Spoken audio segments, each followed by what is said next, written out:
أهلا وسهلا بكم مشاهدينا الأعزاء على قناة الأزرق سبورت. سنتكلم في هذا الفيديو عن موعد مباراة سوريا وأيسلندا الودية، وذلك تابع المزيد من التفاصيل والتحليلات حول هذا اللقاء المهم. ولكن فضلا وليس أمرا، اشتركوا في القناة وفعلوا جرس الإشعارات ليصلكم كل ما هو جديد. وجاء موعد مباراة سوريا وأيسلندا الودية يوم الاثنين الموافق 14 أكتوبر 2024 في تمام الساعة 8 مساء بتوقيت سوريا ومكة المكرمة والقاهرة، أي الساعة 9 مساء بتوقيت أبو ظبي، وفي تمام 4 مساء بتوقيت سوريا. ستقام مباراة الفلبين مع طاجستان لتحديد المركز الثالث على ذات الملعب الذي يحتضن مواجهة سوريا مع تايلاند.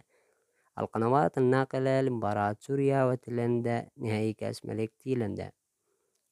ولم تعلن أي قناة عربية حتى الآن عن نقل مباراة منتخب سوريا لكرة القدم ضد تايلاند الودية في كأس ملك تايلاند 2024.